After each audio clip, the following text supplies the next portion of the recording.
আজ যে ওষুধটির রিভিউ করবে, যে স্ক্রিনে দেখতে পাচ্ছেন, ওষুধটির নাম হচ্ছে ডক্সিক্যাপ। এটি কিন্তু একটি অ্যান্টিবায়োটিক জাতীয় ওষুধ।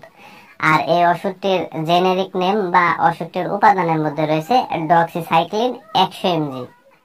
আর এই ওষুধটি উৎপন্ন করেছে বাংলাদেশের সুনামধন্য ওষুধ কোম্পানি রেনেটা লিমিটেড। এটি কাজ করে সেটি হচ্ছে শ্বাসতন্ত্রের সংক্রমণ, যেমন ধরুন pneumonia, influenza, sinusitis, bronchitis, tonsillitis, এই সকল রোগের ক্ষেত্রে এই ওষুধটি ব্যবহার করা হয়। পাশাপাশি কলেরার ক্ষেত্রে এই ওষুধটি ব্যবহার করা হয়।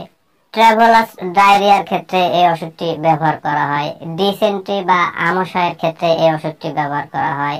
গনোরিয়া অসুখ, যেগুলোকে আমরা সাধারণত বলি যে যৌন রোগ, গনোরিয়াতে এই ওষুধটি ব্যবহার করা হয়। সিফিলিসে এই ওষুধটি ব্যবহার করা হয়। মুখে যদি ব্রণ হয় সেই ক্ষেত্রে এই ওষুধটি ব্যবহার করা হয়। ফোড়ার ক্ষেত্রে এই ওষুধটি ব্যবহার করা হয়। পক্সের ক্ষেত্রে এই ওষুধটি ব্যবহার করা হয়। সাধারণত এই ওষুধটির কার্যকারিতা বলতে গেলে এগুলোই। এবার আসুন যে আসলে এই ওষুধটির সেবন বিধি কি, সেটি আমি আপনাদের বলে দিই।